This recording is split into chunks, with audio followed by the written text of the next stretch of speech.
Hey there, my friend. It's Trisha Carr. Real quick before we head into this episode, I just want to make sure that you know about Modern Mystic Life, a subscription service for spiritual mentoring and education. The monthly subscription is only $11.11 per month. We have regular support and inspiration delivered with the utmost ease right into your text messenger 2 to 4 times per week. You can use your mobile device or your desktop messenger to access the lessons and meditations, a monthly MP3 download of a produced meditation, at least once per month live meditation led by me. There is no account login, and we have a monthly live class workshop. These are usually $35 for non-subscribers, so it is quite a deal. And the community is amazing. This is a way for you to support the Charmed Life podcast and also a way for us to be able to work more closely together. So do check out how you can subscribe in the show notes. I hope to see you there.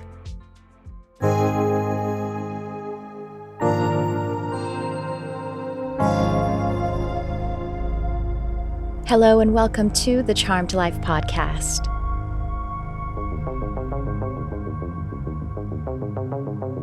This podcast is all about magic, metaphysics, mysticism, and the unconditional love of the universe. And I am your host. My name is Trisha Carr. This is a conversation episode with the most glorious conversation partner. I'm really jazzed to share this episode with you and even feel like this is one that you listen to a second time, if not for even the literal content, but the energy of it. My guest is so authentic and just has such a powerful energy about how she is supporting women to create wealth. I really think that you should listen to it a second time. But before I sell you on a second time, let me tell you about this first time. I am having a conversation on this episode with the amazing Merel Kriegsman. Merel is a women's wealth advocate, and she is dedicated to helping you become the wealthiest woman in your lineage. A former cleaning lady turned self-made millionaire matriarch, she believes that the most powerful thing we can do for our children is become unapologetic female leaders who fearlessly demand what they're worth and get it. Merel's insights, based on helping 1,000+ women step into self-funded wealth, have been featured on CBS News, ABC News, and in publications like Forbes, Fast Company, Entrepreneur, and Good Housekeeping.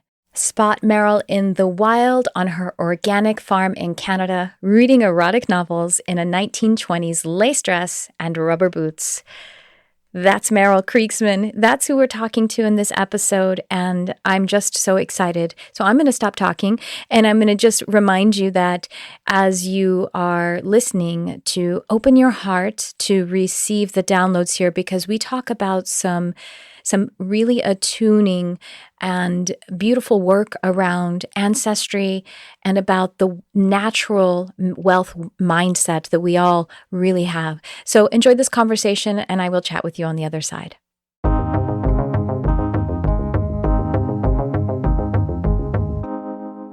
Merel, I am so excited to chat with you, and you just have such a remarkable story that I have read about so far. So welcome to the podcast. Thank you for being here. Thank you for having me. I'm so happy to be here today. And you just have such beautiful energy. I'm just really honored to share space with you. I'm already picking up on your positive vision and manifestation energy. So thank you for coming to share it with me and everyone who would listen. I really do appreciate it. Yes. Well, would you like to tell us, you have a remarkable story, and I would love to hear it from you, about how about your journey and the work that you're doing, or wherever you want Yeah. to start with that. Yeah, for sure. So I grew up in a family of psychics, mediums, artists, astrologers, which I think in and of itself is a little different, when that is actually the foundation of how you see the world in your lens versus, what happens to the majority of people that we see in this space, right? Where it's something that came a little bit later in life and was sort of like all of a sudden like a window that opened where it was like, wow, there's this whole world. Like for me, that like started in like the womb, basically. Yeah. I was birthed to it's called Wohltemperierte Klavier by Bach, which is like beautiful piano music to just Mm. like soothe me into this world, by my Oh, mother. wow. And I was born at home. I home birthed also all our three daughters. We have three daughters who it's very interesting actually. We're all Libra rising. So we're on the weekends, we're watching like Next in Fashion, like we're cheering for like a football, like tournaments. Like, yay, beauty, like makeup, fashion. So, but long story short, I grew up in a very magical world. My parents really tried to provide us and stimulate us in sort of yeah, like the way that we perceive the world. We lived in very close to forests, so I grew up with like this idea that there were elves in the Yeah. forest and gnomes and all kinds of creatures and my parents would, rather than try and take that away from us, going like, okay, now it's time to grow up. It was always like stimulated. It was like they would leave little clues that then would mean for us children that, hey, maybe there is something here that's reciprocating, or right. So really, really special upbringing that I'm deeply grateful for. Me and all my siblings are artists, right? Like an author, an interior designer, right? It's like it's just who we are. And what was really interesting is that when it was time for me to choose what I wanted to do, right, from a career perspective, unlike most families where it's like, you have to become a lawyer or a dentist or an accountant, it was totally expected for me to choose an artistic profession. It was more like, are you going to be a writer, a visual artist, or are you going to study singing and music?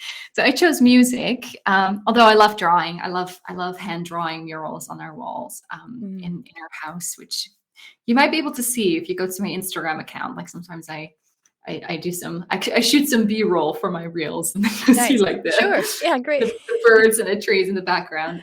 So I studied singing, loved it, and also it was very hard to create like a profitable career around it. Mm. Yes. And Mhm. I'm curious, like I ask people this question always when I'm in conversation with them. I had this knowing within myself that I was going to be wealthy, Mm. and it wasn't based on anything particularly. But I always allowed myself to dream about beautiful big homes and the places I would live and the adventures that I would have. And money was never sort of like, a thing that would make me think smaller, or was just like, no, I'll figure out a way. Did you have that growing up, or were you Quite the expecting opposite. the Quite the opposite? Yeah. opposite. Yeah. I grew up in poverty. Yeah. Thank you for asking. I grew up in poverty. I grew up with fear. I grew up Yeah. with a projection of, I mean, my mother, both my parents, but especially, my mother really suffered a lot of trauma growing up, Yeah. being put in orphanages and different homes. And Yeah. so, Yeah. and then there was a lot of abuse and sexual abuse. And so there was a lot of fight for Yeah. survival and robbing, your identity must be robbed in order for you to even survive. That's kind of Oh, the wow. Yeah. yeah. And but my Generational. mother made her way out of poverty, Yeah. even by the time I was a teenager, but definitely uh quite the opposite. Well, I didn't grow up wealthy necessarily. I like But I think actually. you grew up with nature and you grew up Yes. with I was Yeah. thinking, well, yeah, sure, the gnomes and the fairies raised you and told you, yeah, nature is abundant. You're abundant. Why wouldn't you be Yeah. wealthy? We are It wa wealthy. it Yeah. was this weird juxtaposition of, uh, my parents always fighting over money. My parents are Mm. both, like, have very traumatic childhoods. Yeah. My mom also, like, really had to fight to even have a roof over her head, during her teens, and sort of, like, kicked out of the home and had to fend for herself, and my dad did as well. He lost his dad when, he was 13 very Mm. suddenly, Mm. and his mother never was able to recover and step back into a true parent role. Yeah. So he basically fended for himself as well as soon as he was like, 13, 14, Mhm. 15. And I honestly think though that because of that, they really wanted to give us home, Mhm. and they succeeded in ways, they failed in others. Sure. You know, there's lots of abuse and very like intense mental health issues that run in our family. And right. So it's always I don't know, you can look at the one side of the coin and the other side of the coin, right? It's Yeah. it's it's both. And yeah, so I grew up, went and studied singing, especially when I was pregnant with our first daughter. I was like winning competitions like at the Vatican, and then at the same time driving around while super pregnant when I was living in Germany at that point. I'm from Holland originally. I was driving around town on my bike while 8 months pregnant because I had to work as a maid to be able to pay for groceries. Right, me and my husband living far, far below the poverty level, being performers. And so when I was pregnant, I had this moment where I had this realization, right, that as far as I could look into like my female lineage, it had always been about like struggle and Mm. compromise and pushing away of true identity and needs, um, for the sake of hopefully being able to be in a relationship with somebody who could provide financial stability. And seeing the enormous damage that did to how powerful they truly were and are still to this day. My grandma is a Rosicrucian high priestess. Ooh, What she did, awesome. and like it's like, come on, babe, you're like a you're like a high priestess. You shouldn't be Yeah. like rotting away in this tiny, home that, quite frankly, is like clammy on the inside and moldy, and it's just it didn't like it. I was like, there's such a disconnect here. There's such a Yeah. chasm between what could have been and what is, and what I know these women are capable of, and what they're experiencing, and it deteriorated their ability to step into their full glory and purpose. And um, and it, and it hurt me growing up seeing Yeah. that. It's a painful thing to watch, your elders sort of not step into their potential, Hmm. right? And Yeah. so, what I decided when I was super pregnant, is that I didn't want to pass that on to the next generation, Yeah. right? So it was a true like cycle breaker moment, is how I would define it. Although I prefer saying healing cycles, um, Yes. I right? It's not agree. about Yeah. breaking it. So it's more about like taking it and alchemizing it into Yes. something that can then not just heal yourself, and not just future generation, but can also heal backwards, right? Yes. Like time and space doesn't exist. It's just a made up thing. So we can heal in all the directions. And I started my business 8 weeks after she was born, and it was really interesting because I really had no clue what I was doing. I was just like, okay, I'm just going to sit down. I'm going to just like write things down. It was like my first, just like my thoughts, get them out of my head. And Yeah. I remember, this was when I was like pregnant, and then like in the first months of Ava's life, my oldest daughter. And I would just like put Bollywood music on and light candles, and I would dance around with her, and then I would sit down and I would type a little bit, and we didn't have a lot of money, but I did have some time. So like that's how it sort of got started. And one thing I promised myself is that I wasn't going to go down a path of like not believing in myself and doubting my abilities. I was just like, I'm not going to go there. Like really, for her sake, I can't afford to.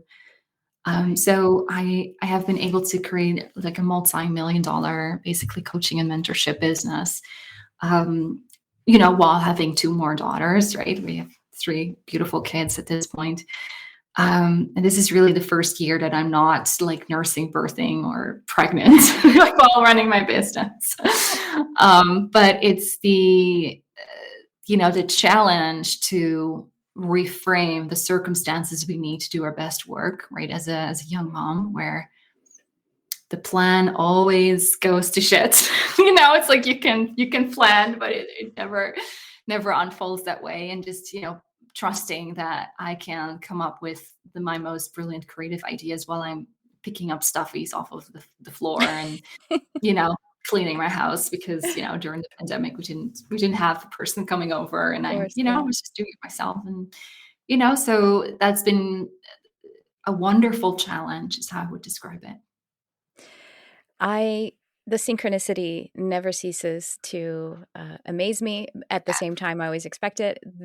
The episode before last, as we're recording this, I did a solo episode, and it's literally about how we heal prosperity. We usually heal it from this point back. Like we heal our ancestors Yeah, by forgiving and having compassion backward.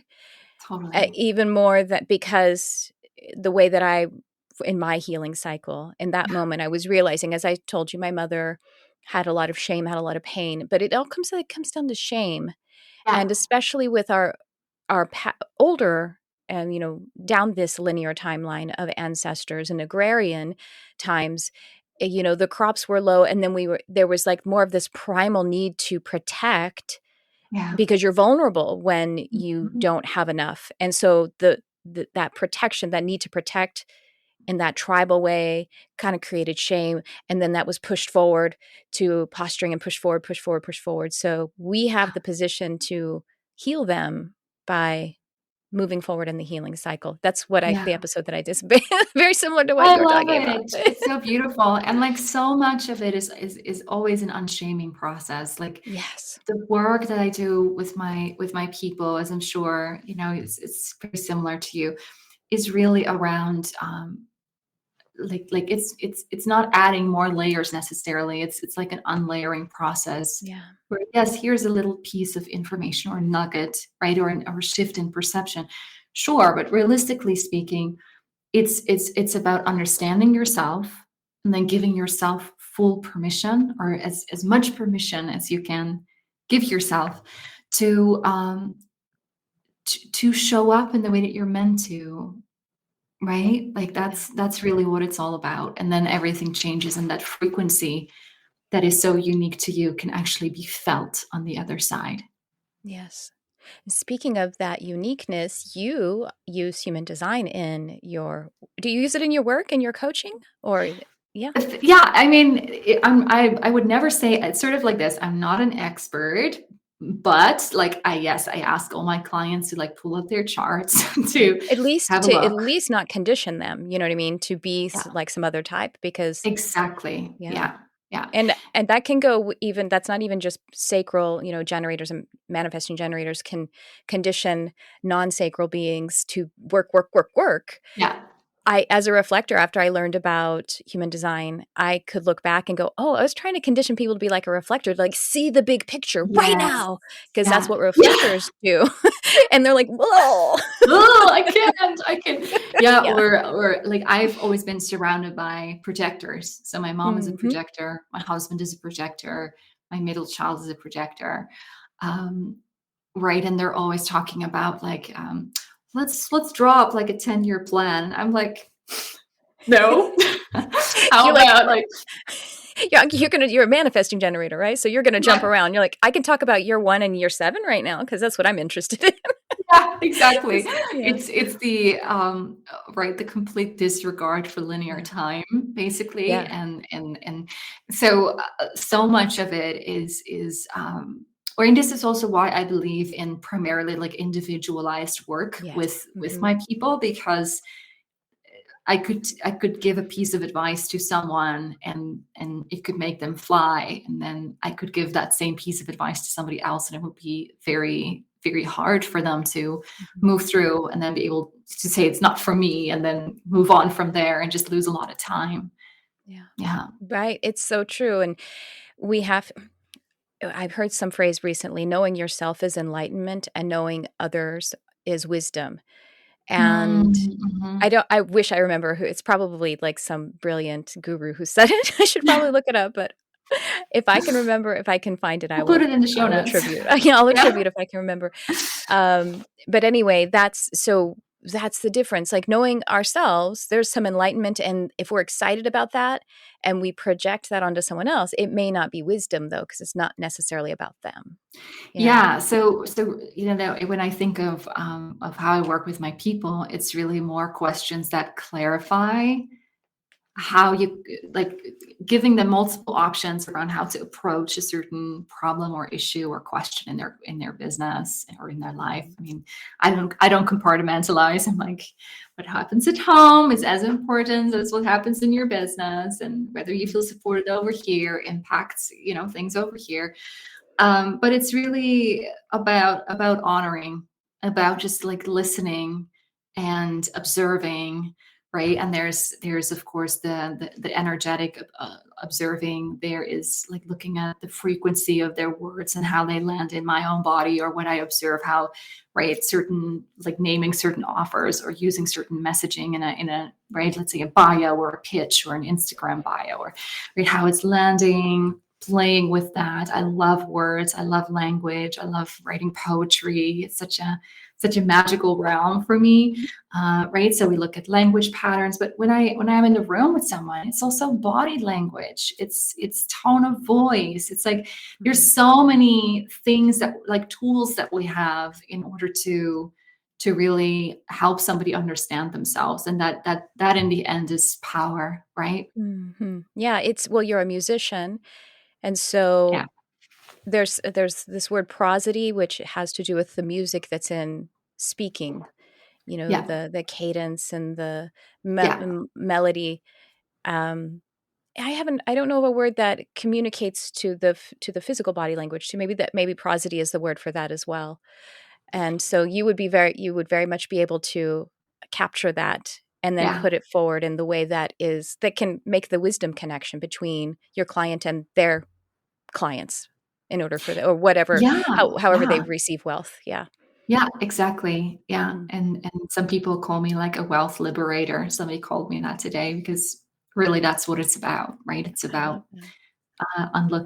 unhooking and unlayering sort of the what needs to happen to create that cascade that leads towards wealth. So that's always Ooh, I love very, this word cascade very, for oh, wealth.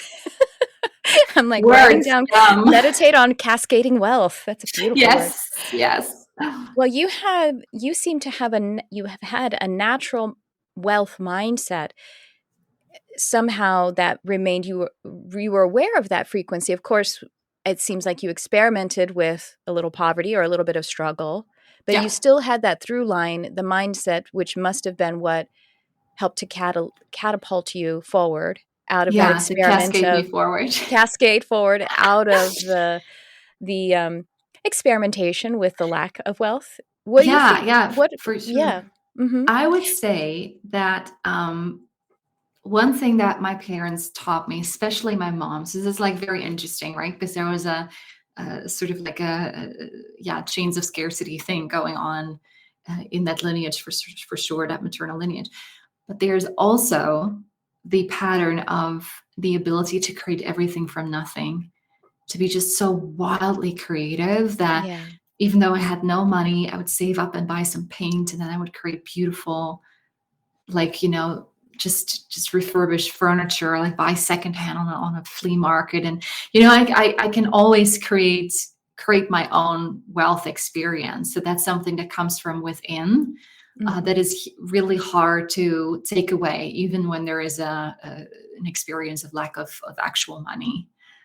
Yeah. Yeah, So you had wealth practices, even if there wasn't the one area, which is cash. yeah. Even when that well was a little lower, you were still in a wealth practice.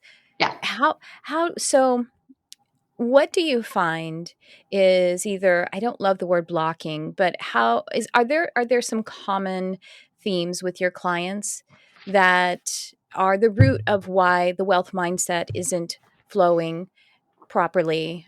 Because I think wealth mindset is natural. Like I was saying, the fairies and the gnomes maintained it in you, even if you took a moment away from that path in some literal senses.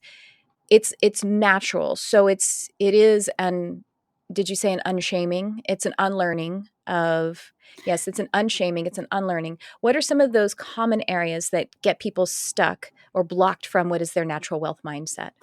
It's so based on, right, people's actual lived experience, right? And the stories that we grow up with. And, like depending on identity, if you are from a marginalized community, Sure.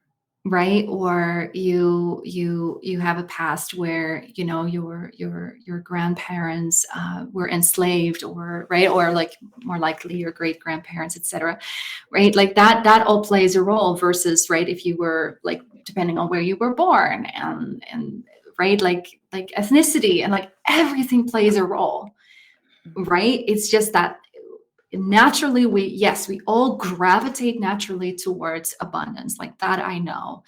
But you do want to take that into account, and you do really want to honor what your actual past is, Yeah. and not sort of have this idea of oh, this is my individual problem that I individually need to solve, right? There are true systemic issues that can push certain individuals back into shame, right, and into poverty.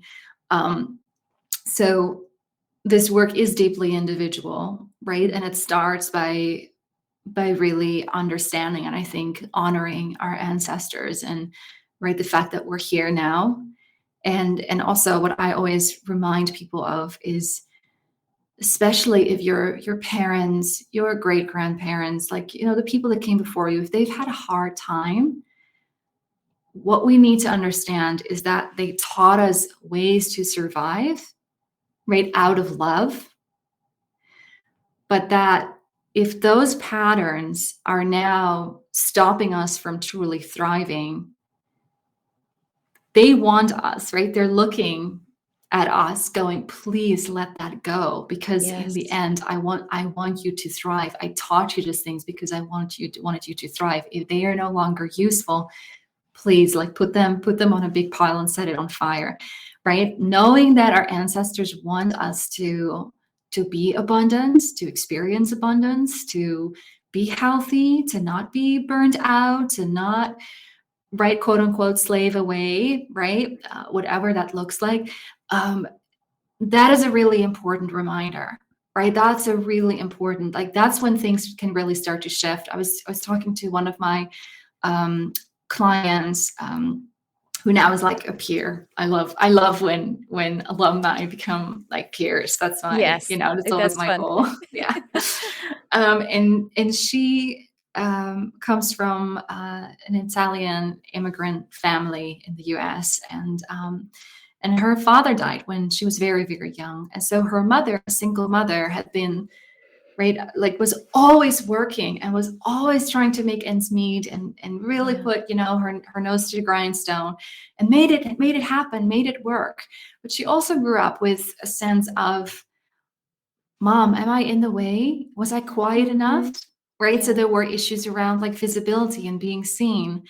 And then on top of that, there was this sense of, if I make money this easily, because that became her reality, right? When we Yeah. met, she was a copywriter. She was having these, what do you call them, like monthly retainers for $1,500 or something, right? And she was trying to paste together an income, with, quite frankly, like a string of employee type situations, right? Where people just felt they could throw at her whatever it is that they needed, and she would write it for them. She was working way too hard, exhausting herself. And then she changed things around, like with my mentorship, and she was able to do her first six-figure launch, and then she built on that and became, her next launch was like multiple six figures, and she really, got to the place where she could seriously start about thinking, right, about paying off student loans and creating wealth. And there was this sense of, is it allowed to be this easy, or am I dishonoring the sacrifice that my mom made as a single mom? Right. Right. And I was, no, like, ask, because her mom is still alive, right? So, like, could you please just ask this question to your mom? Right. And of course, her mom was always going to say, I want you to thrive. I Yeah. want things to be easy for you. I want you to be in abundance. right? So it's really understanding and filtering through what was passed down in order for me to survive, and what can I truly say, like, okay, that's no longer helpful, but thank you. Mm. Thank you for the fact that it got me here safely. And now I'm going to focus on wholeness and focus on my well-being and financial overflow. And we will be right back. Intuitive Healing Arts Academy is now live to support you in your spiritual awakening and life purpose. With 2 signature programs, Animal Communication and Multidimensional Mediumship, to advance your psychic curiosities and natural talents into intuitive skills. In addition to Animal Communication and Multidimensional Mediumship, we frequently have other spiritual courses and workshops to take you from spiritual awakening to spiritual entrepreneur and all you're seeking in between. Empath empowerment, intuitive development, energy healing, channeling development, human design for your clients, meditation leadership, and content marketing for your spiritual business. All of these and more. Find out what we're enrolling now by checking the show notes.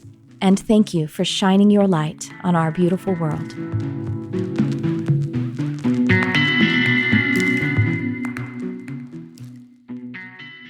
And now back to the show. I got this picture when you were talking about it. So this mother, wonderful mother who had to work a lot in order to, take care of her family. I got this picture of, I don't know if you did this, but when I was a little girl and when we're young children, I had like a little pretend vacuum that had like little popcorn, and so I'm like watching my mom and I'm pretending to Yeah, vacuum because I yeah, just want to model her. yeah, But if yeah, I grew up and I don't need to vacuum my own house, then I don't need to keep doing that. It's a silly little example, but it's an obvious one that we can all kind of maybe see in our childhood. We just start behaving, even though it doesn't mean anything to that child, we start behaving like our parents, and that really gets hardwired into us. yeah, yeah, Yeah. exactly. Yeah. And like I needed to do a lot of reading. I read a lot of books on understanding like the generational connection, wealth mindset. It was sort of like I had a natural knack for it, but also, I mean, when you are experiencing like very like just lack of money for was for me was about 6 7 years, um, you start to sort of wonder, like, will I ever get out of this? And I remember Yeah. too, my first attempts were to, like, I'm very tall, so I was like, oh, I'm going to create like these wrist warmers for women like me who, right, their sleeves are always just coming to like halfway through their arm, but not all the way down to the wrist. Right, and it was a total disaster. I was spending like 25 hours on a pair, and people wouldn't even be willing to pay me like $60 for it. Mm. But it was me putting a foot on the path, Yeah. right? Yeah. And then we figured out, I was like, well, maybe we can rent out one of our rooms in our 2-bedroom apartment in the city on Airbnb. And so we did that for about a year, and it got us out of debt, right? That Oh, was good. amazing. Yeah. Yeah. So right, and just practicing hospitality, making people feel amazing and at home, and so that really really worked, right? And so it's small steps, but more sort of a willingness to also feel miserably, right? And go Yeah. like, well, that didn't work. Yeah, You'll still build muscles if you yeah, fail, technically. You'll still learn. There's always learning. yes, yeah, Another thing that came to mind when we're talking about the ancestral inheritance of and your client, um, that we actually, some of my clients, they're surprised. They assume they have, everybody, it's like pretty, oh, I have a fear of failure. But in fact, many people, it's common to have a fear of success. And yeah, one of the common reasons for a fear of success is an unconscious resistance to succeeding your parents, yeah, to actually being more wealthy or prosperous than your parents. And that's, again, totally primal. That's because yeah, for those first 8 years, when we are imprinting and hardwiring a lot of our neurology and a lot of our our behaviors, we need to stay a part of the family group in order to survive. And we Yeah. were ever unpacking that the rest of our lives. So succeeding your parents means separating from them somehow. That's one of the reasons why we actually have a fear of success. So yeah, we need to Yeah. maybe, as you're talking about, basically those narratives that we inherit and we both live in this actual life, and then we inherit our ancestors' narratives.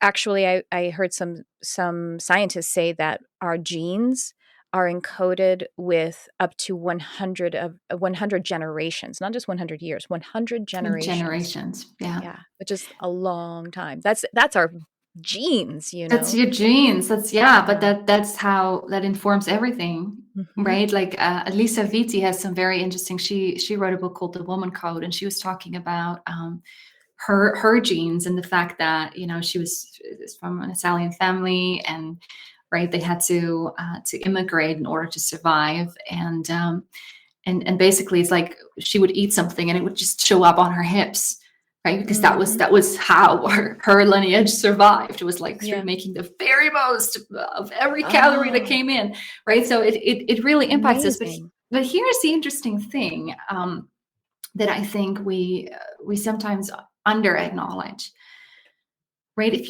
you look at 100 generations, right, and that's a long time. That's a Yeah. long time. It's math I can't do. No, I think it's It's like like I 2,500 can't years. do math to save my life, so it's like I'm gonna like come up with a number now, and I was like, no, I'm not gonna I come up I with a number. I think a generation is technically or historically, I think they call it 25 years, but I don't know if that's what they're talking about. That was like Yeah. four in a century. So Yeah. maybe you want to pull up your phone and do 2,500 math. years. If it's 100, so 2,500 years, I guess. So Yeah, but approximately, let's just call let's it say, 3,000. Yeah.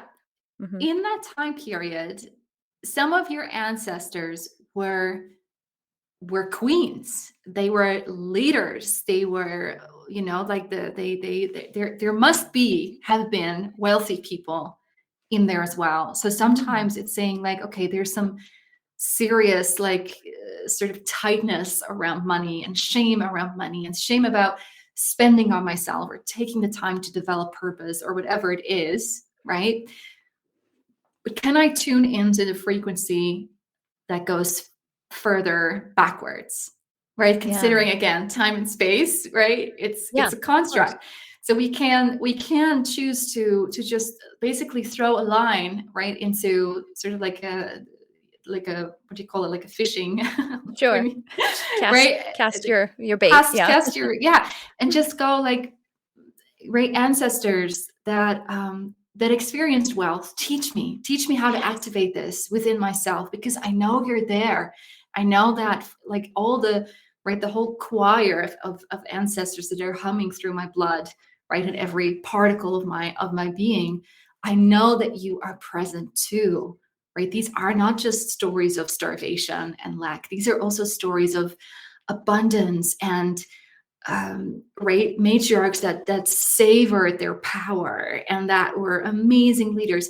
And I call these women millionaire matriarchs, right? Like I see myself as such. I'm a female leader within my own family, that is, right, hopefully a role model, right, for other young children around, for especially in my case my daughters, to see what it looks like and feels like on a woman, right? To Yeah. have that family level proximity to entrepreneurship and wealth creation. Hmm. And sometimes in order to feel what that could be like for us and what it would look like, we just have to go further back in time. Right. That makes so Yeah. much sense. But you know what? Well, first of all, fear, the emotional chemical of fear is so loud in the body Yeah. that Yeah. the gratitude is forgotten in the moments of fear. Yeah. The Yeah. appreciation is drowned out. But I, for example, I just taught this class at my hypnotherapy college, and there's like 150 or more students, and after they finish a lesson, they send a little feedback, and Yeah.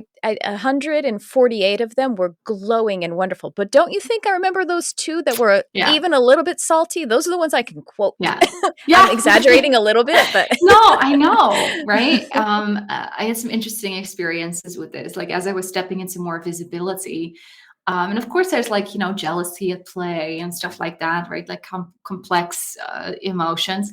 All of a sudden, when I hit sort of 5, 6 years in my business, and I was just like gloriously my power, I was like birthing babies, and while I was doing $1 million launches with like a newborn on my boob, and I was All just, kinds of babies, $1 million babies, yes, it beautiful was just human babies. so abundant. Like while I was growing a regenerative food forest, right, in our backyard with my husband, it and was like, and in your body with the baby on your boob. yeah, yeah, Regenerative exactly, food. yeah. And so I got like these first experiences of people being really unkind to me, like in right in our online space, Yeah. and saying very like discrediting things that I just knew weren't true. Right, but you don't want to throw yourself in like a public argument, and being postpartum, like I was little how do you say that, like easy to throw off Yeah. my Sensitive. balance. Yeah. Yeah. And so it, like it felt way bigger than it actually was, and I really got stuck in that place for a while, where it was just like, what if they're right? Like, what if I need to step down or just shut up, or right? And then last year for me was really about stepping back into power. That was a really interesting process to sort of go from, right, like you said, like there was like a natural sense of, I'm not going to doubt myself. I believe that, in the very essence of my being, abundance is there. It rests in my cells. It's there ready to be activated. But that sort of like took a lot of self-trust away, and then I had to build it back up again. And that was a whole initiation in of itself that I think every leader runs into at some point, right? Where the empire burns, and then you need to create something more beautiful and regenerative after that. And yeah, that was very interesting. And maybe that's a natural cycle. I mean, Yeah, that's what I think happens in so. nature. And, Hmm. in order for a field to be used, fields have to lay fallow for 1 or 2 seasons, depending Yeah, on what kind of yeah, crop it is, in yeah, order for it to be able to come back stronger. yeah. I'm So, a farmer, so I know. Like we're on okay. a You're like, I know this. 160 acres. I'm like, hey, I'm here for the fallow season. Yes, yes. Yeah, And in those fallow seasons, you take away, I mean, those are not that wealth and your beautiful business is a distraction, but if it gets quiet, then we go into the inner world, yeah. and then that's the opportunity. 100%. And it has been. I came back. It was really interesting because my fallow season also coincided with a season of loss in Mm, my family. We yeah. had, I think, 4 family members dying within a very short period of time. Some of them like 10 Isn't that days something? apart. Yeah, it's Right. like, sometimes I feel like the universe just wants to be efficient, It's like and mass when exodus. Okay, you're yeah, on. let's just do all of this loss, Yeah. business trouble. Yeah. Yeah, I'm so sorry, though. exactly. I'm sorry to hear that. It was okay. Like they were ready, Yeah. Mhm. they weren't, I mean, can we ever have judgment about something being premature or not? I don't know. But, they were very ready, and they had good deaths. So, um, but it was, once they had passed on, and cross the bridge, so to speak. I had this huge just unleashing of creative power for the sake of creative joy, where it had Mm. gotten a little bit to a point where it's like everything gets poured into the business, right? And I am the main provider for a family, right? So there's a lot of responsibility, and sort of, I think honestly though, I think what was happening is that some of those external pressures of like having to make it work, like with young kids and sleepless nights, and while being a complete insomniac, and sort of like you buckle down and you make it happen, right? That started to go away, and I had to reinvent myself within the new softness of my reality, Mm. right? So sometimes when good things come around, or there's all of a sudden like a lack of feeling pressurized to perform, there's like, wait, what do I actually want? And so I fell silent for a while, right, fellow. Yeah. And then I just started, like I said, I was doing like, hand-drawn murals on the wall, and writing beautiful like wealth poetry, Mm. Maybe we can link to some of it in the Oh, I in the would love notes. that. People would love it. Like, and also like me reciting my own poetry as a reel, which felt like it wasn't even like just on paper. I was like, I'm gonna recite my own poetry and like, record it as a reel. Yeah. But just the joy of just being a creative being. Yeah. And now that is fully present in my business again, and that makes a huge difference.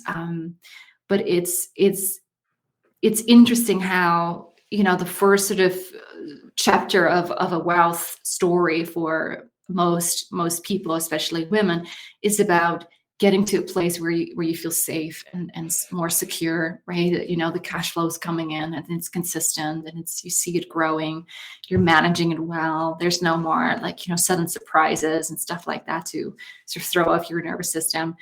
But then, there's just the big ups and downs of entrepreneurship where that security that you're looking for actually has to come from your spiritual connection Yeah. and your right knowing that you can lean on spirit rather than what is in your bank account or what's coming in every month.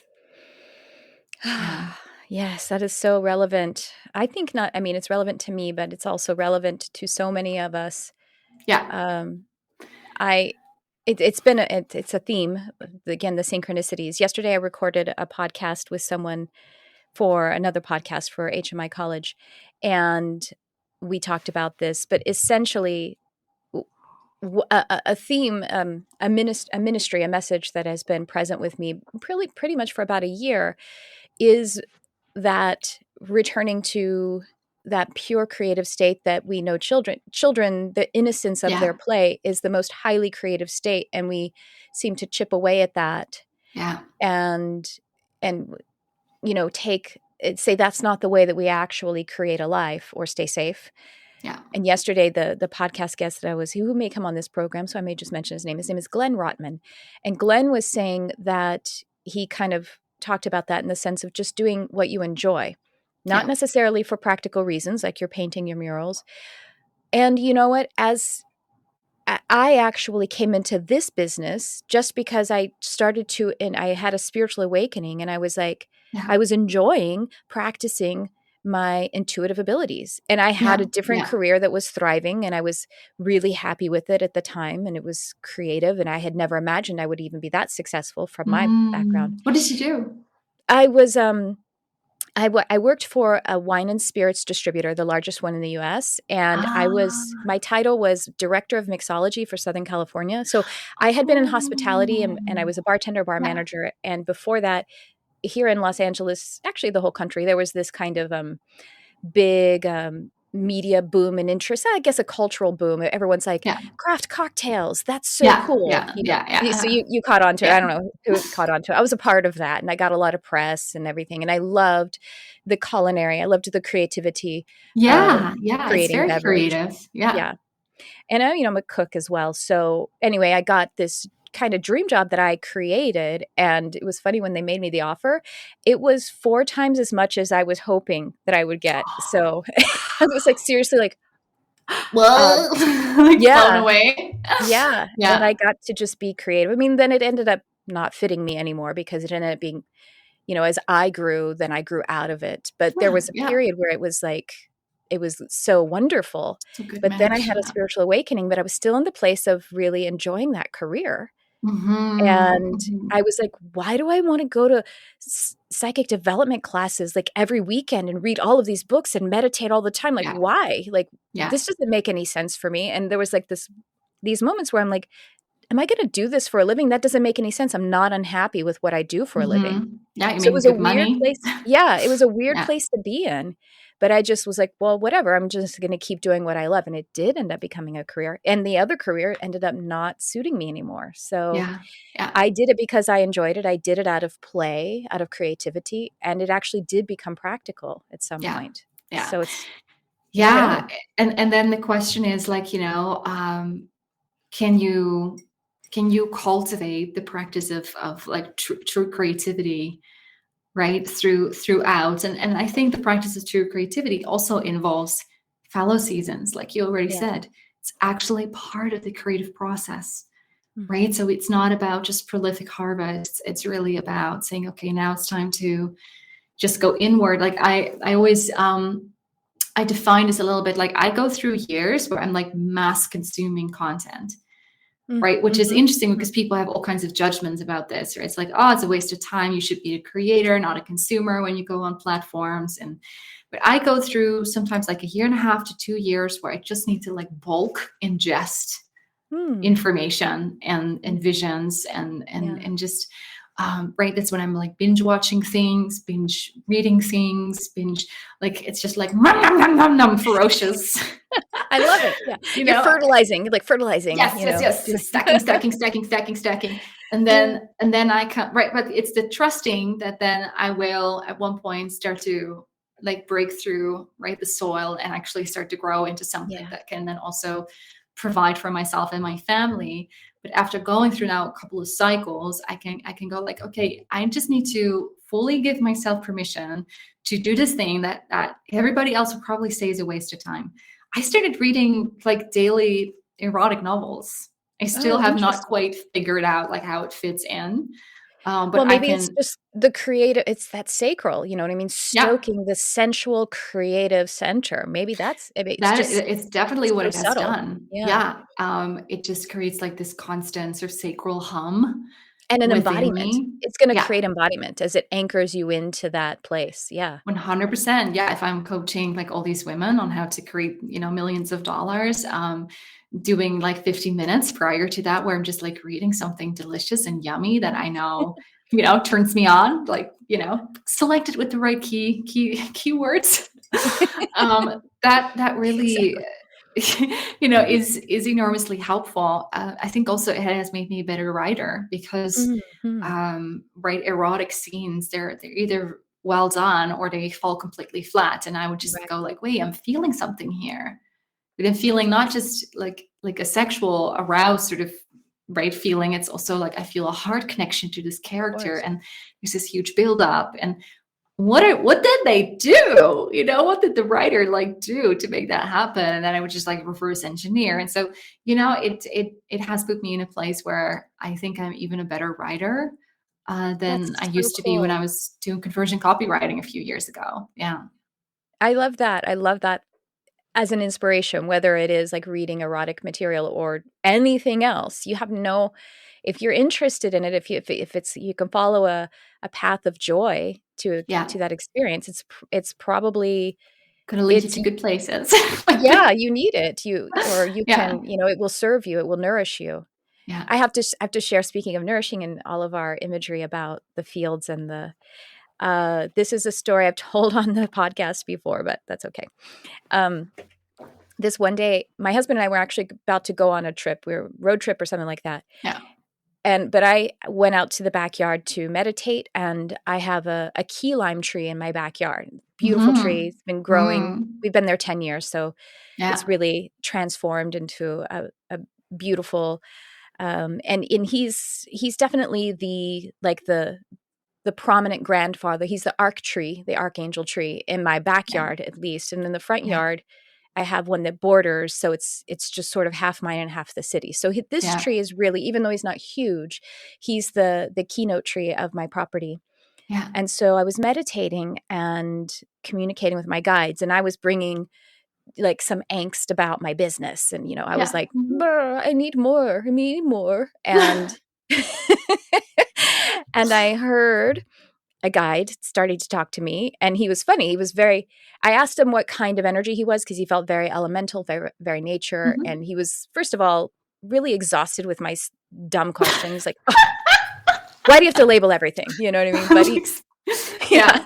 but he like, obliged because he understands humans need that stuff. And Yeah, yeah, yeah. um, he told me I could call him Franklin, and it said that I was like, "Are you a gnome?" And he's like, "Oh," like everything I asked him was like, "Oh, can we just talk about the Stop. thing that's Yeah. important?" Yeah.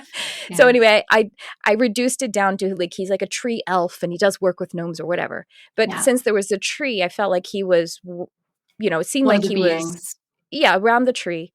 Then so I'm listening to him after I got past my exhausting childish questions, and he said to me, how dare you ask for more when there are limes on the ground? And there were Uh, literally limes on the ground that I hadn't collected. A lot yeah, had rained yeah. down, beautiful, juicy limes. Mm, Um, and I was ignoring them. But yeah, obviously, there was a double entendre there. He's like, you have yeah, limes on the ground. But he was yeah. seriously like, but seriously, also get those limes. And my husband comes out and he's like, are you ready? And I was like, I need to pick the limes up off the ground. And he's like, huh? And I was like, Wait. I'll explain later. But Franklin told me there are limes on the ground. And so I was like, I mean, not as panicked as that, but I did. And I put them out with a sign. And my neighbor, before we even left, my neighbor came by and said, oh my gosh, these are amazing.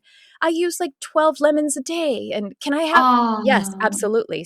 take them. Yeah, So that's a phrase we say, where are the limes? Are there limes on the ground? And I feel like even when the fields are fallow, we probably have something in the storehouse. We have something. And that's yeah, what we're meant to resource and to appreciate. I mean, we want to live a life where we're appreciating. So yeah, I yeah. definitely, No, yeah, absolutely. And that's so interesting because in the end, it is a mindset. yeah, Um, that's I everything. sometimes, yeah, I sometimes go through periods where I'm like, like, what if I, right? Like the entrepreneurial ups and downs. And Keith is like, come on, Meryl, like, you know how much we have in savings. You know how many, many, Yeah. many, many months of paychecks we have saved up, and business expenses paid for.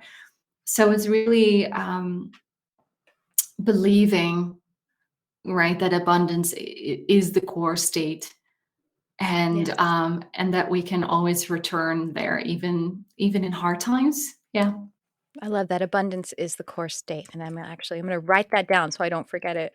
I don't love neglect it. that lime on the ground. Well, Meryl, this has been so amazing. And I believe you have a free gift for the audience. Is that right? Yeah, so I'm always like, I can of course share PDF or whatever, but I Love do that. have a private podcast. It's called Wealth Whispers, and Mm. every single day I go in and I record a few minutes of like what's actually happening behind the scenes and in my own thinking and ideating, as a multi-million dollar business owner and mom of three little kids and somebody who lives on a farm, and right. And it's just, it basically creates like a breadcrumb path towards wealth for people who tune in, with sometimes very tangible advice, like little $1 million nuggets of advice.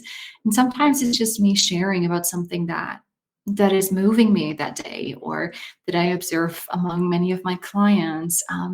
And what I'm really trying to create is sort of like a daily wealth vitamin like Oh, moment, yeah. basically, I where love it. it's like as your tea is brewing, or as you're maybe taking a turn around your house to stretch your legs, you can just tune in, and a few minutes later you're like, wait, like this is how I can think about this now. This is something, Yeah. right, that I can take and explore or apply to my business or on my next sales call or whatever it is. So all of you get free access to this. Either you can sign up directly for free, or there's a promo code maybe you need to fill in depending on how my team provided it, but it will be in the show Yes. notes. Hmm. And I would also just love for people to reach out to me on Instagram if you have a takeaway from this conversation. Oh, It'd be yes. so lovely to meet you. It's just like my name on Instagram. And I Yes. always We'll have love that it in the show when, notes too. yeah, Uh-huh. when people just pop in and say hi.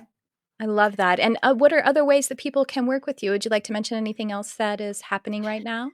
Yeah, sure. So I am running a signature program that I have for years at this point. And the reason I'm still running it is because there are so many success stories of, also a ton of women who offer something that doesn't directly have a monetary outcome.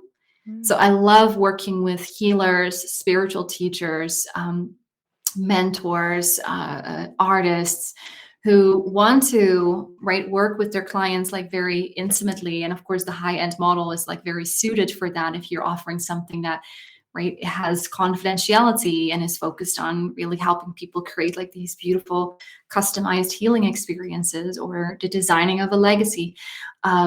Most programs are really focused on working with other people who also offer business coaching. I mean, you Yes, probably I know know. this. Yes, I know. But I create like these mass transformations, where, people have like multiple 6-figure launches or start making 7 figures, actually as a healer or a spiritual teacher. Or so that is my joy. So if that's you, right, if you have that sort of, you feel called to create wealth on a much larger scale, if you feel that this is your season to do that, I would say, again, just come and reach out to me on Instagram, and let's have a conversation about how that can look. And maybe you will be a great fit for my program, where I work intimately with small groups. Yeah, I also work one-on-one with people. There's some programs there, but just step into my world, come say hi, and then we can talk about next steps. Yeah, that's so wonderful, because like you said, there are so many other ways that are popular to work with coaches, and that I get not to be sexist or anything, but they're just so masculine and so harsh. And I feel like this is feminine and really expanding the person and what is truly who they are. So I think that's beautiful, Merel. Yeah, and also I think because I have the family background that I have, and the lived experience that I have, and combined with my gift with words, I can actually be really helpful for people who offer something that's very holistic. Yeah. Right? That's not like compartmentalized, just offering one solution in one area and then they build an entire funnel around it. It's like, no. I was talking to someone this morning who said, like, it's like there's this spider web, and when I touch it over here, it just goes like whoom, whoom, whoom, whoom, whoom, like throughout somebody's life, right? And sometimes we talk about health, and sometimes we talk about relationships, and then we talk about leadership, right? We're a new type of business owner, and it requires the development of language, right? So that our people can actually understand and recognize that this is what they need. That is really hard to do when you approach it from a traditional sense, because the traditional way of niching, et cetera, really tries to put us into boxes, and we do not belong in boxes. We're literally, creating the future as we speak. Yeah. Yeah. That niching. I said on another podcast once, who was another reflector, I was like, if I get told one more time to niche down, I'm going to tell you to niche off. I love it. I just did a whole bunch on niching and just like alternative ways that you can niche if you hate the traditional niching. I get the wisdom. I get the point, but anyway. 100%. It makes sense. I get it. We got to be clear in our message. Let's say that rather than telling me to be less of who I am, because that's what really comes across. Anyway, well, I should let you get back to your beautiful family and your wonderful business. I've had the best time. Thank you for coming onto the podcast and being so authentic and generous. You're just such a light, and I appreciate you, Merel. Oh, thank you. Thanks for having me.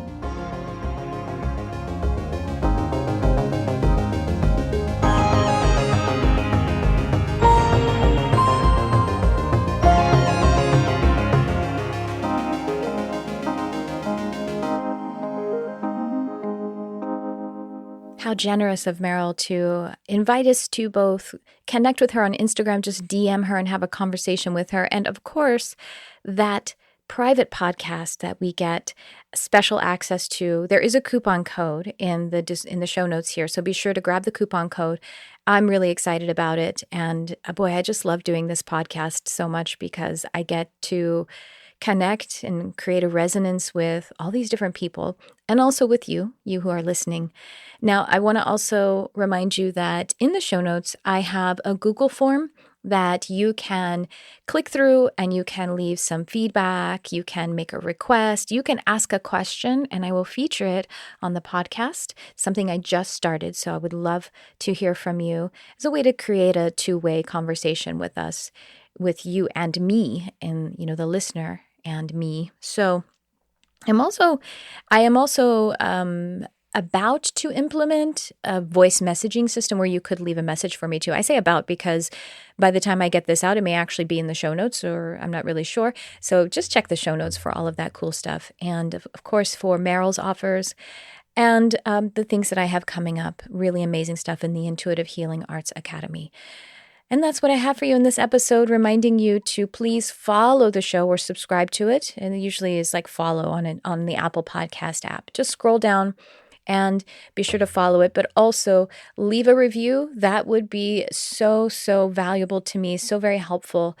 I just want to encourage you to take a moment to do that if you like this podcast, as well as share it with someone else, because, that's how we create a greater community on our planet. And that's about all I have for you. So thank you so much for being here. Thank you for shining your light on our beautiful world. And thanks for tuning in. I love you, whoever you are.